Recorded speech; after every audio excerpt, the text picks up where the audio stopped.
Hello guys, আসসালামু আলাইকুম। আমি সোমাইয়া ইসলাম সুমি।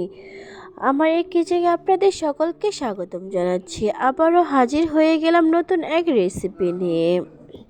আজকে আমি আপনাদেরকে দেখাবো ঘরে কিছু সামান্য উপকরণ দিয়ে চিকেন চপ কীভাবে তৈরি করা যায়। চলেন তাহলে শুরু করা যাক। আমি এখানে একটি মুরগির পিসের খণ্ড নিয়েছি। এটাকে আমি সিদ্ধ করে নিয়ে নিয়েছি। এখন এটাকে হাতের সাহায্যে আমি ছোট ছোট টুকরো করে নেব।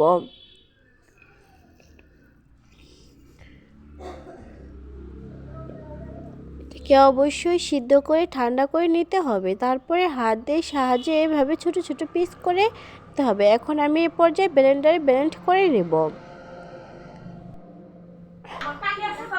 আমার এটা ব্লেন্ডারে ব্লেন্ড করা হয়ে গেছে। এখন একটি কড়াই গরম করে নিয়েছি, এর মধ্যে তেল দিয়ে দিচ্ছি পেঁয়াজ। এখন এটাকে রাউন্ড কালার করে ভেজে নেব।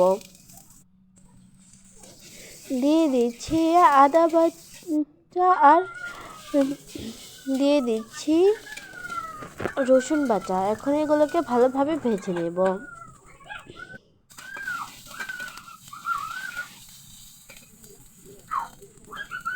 আমার এটা ভাজা হয়ে গেছে। এখন এর মধ্যে দিয়েছি সামান্য পানি অ্যাড করে দিলাম। এখন এর মধ্যে সব মশলাগুলোকে দিয়ে দেবো। দিয়ে দিচ্ছি জিরা বাটা, স্বাদ মতো লবণ, হলুদ বাটা, ধনে বাটা, শুকনো মরিচ, লঙ্কা গুঁড়ো। এখন এগুলোকে ভালোভাবে নেড়ে চেড়ে কষিয়ে নেব।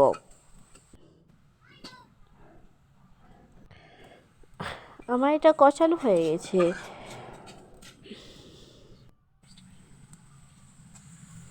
এখন এর মধ্যে দিয়ে দিব সেই ব্লেন্ডার করে রাখা চিকেন।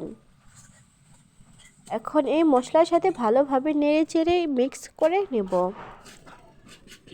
অবশ্যই অনবরত না থাকবেন, না হলে নিচে লেগে যেতে পারে।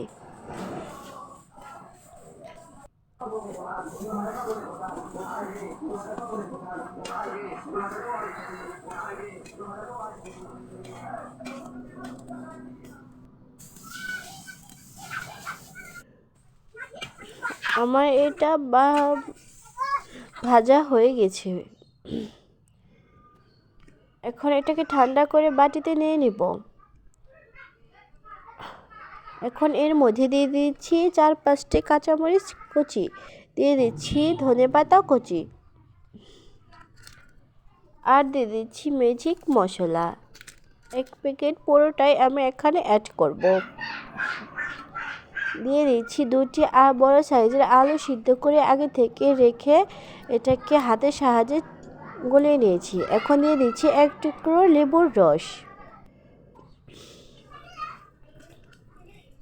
এখন হাতের সাহায্যে এই মিশ্রণটাকে ভালোভাবে মাখিয়ে নেব।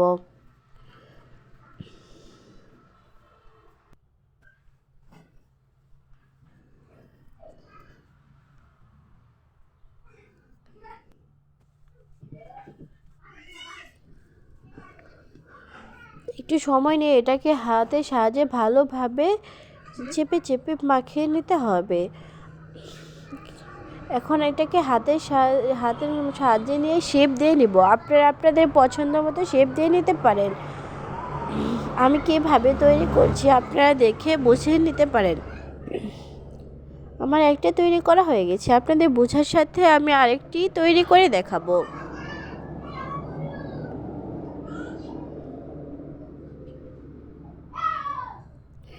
এভাবে করে আমি সব কয়টা চিকেন চপকে তৈরি করে নেব। আমার সব কয়টা তৈরি করা হয়ে গেছে। আপনারা দেখতে পাচ্ছেন কি সুন্দর করে নিয়েছি। আপনারা চাইলে আপনাদের ইচ্ছে মতো করতে পারেন। আমি এখানে একটি ডিম ফাটিয়ে নিয়েছি। ডিমের মধ্যে একটু চিকেন দিয়ে আর বিস্কিট গুঁড়োর সাথে এভাবে লাগিয়ে দেব। আবার 2বার করতে হবে, তাহলে আপনারা বলেন ভাজার পর এটা ফেটে যায়। এরকম করে দিলে কখনোই ফাটবে না। আমি আরেকটি করে দেখাচ্ছি।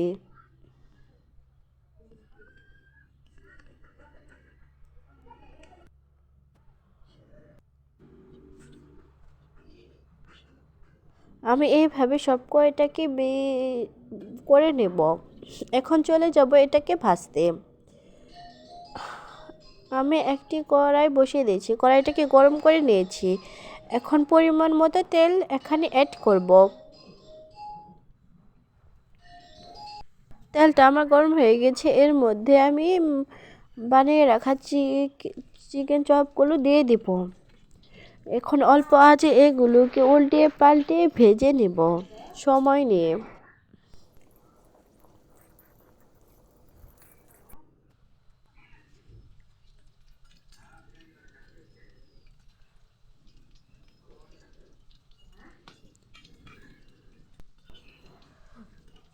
অবশ্যই এটাকে অল্প আঁচে ভাজার চেষ্টা করবেন।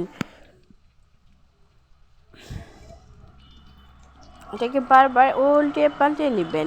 এভাবে করে ভাজার পরেও এটাকে শক্ত থাকবে। অনেকেই বলেন এটা ভাজার পরে নরম হয়ে যায়, এভাবে করে ভাজলে কখনোই নরম হবে না। আমার সব কয়টা চিকেন ভাজানো হয়ে গেছে, এখন এটাকে তুলে দেব। আমার সব কয়টি হয়ে গেছে। আশা করছি আমার এই ভিডিওটি আপনাদের ভালো লেগেছে। অবশ্যই আমার ভিডিওটি দেখে আপনাদের বাসায় একবার হলে তৈরি করবেন। আর আমার এই ভিডিওটা যদি ভালো লাগে অবশ্যই বাসায় একবার হলে তৈরি করবেন। আর আমার ভিডিওটি ভালো লাগলে অবশ্যই আমার চ্যানেলটাকে একটি লাইক কমেন্ট করে জানাবেন কেমন লেগেছে। আর আমার চ্যানেলটা অবশ্যই সাবস্ক্রাইব করে দেবেন। আজকে এখানে বিদায় নিচ্ছি। সবাই ভালো থাকবেন, সুস্থ থাকবেন। আল্লাহ হাফেজ।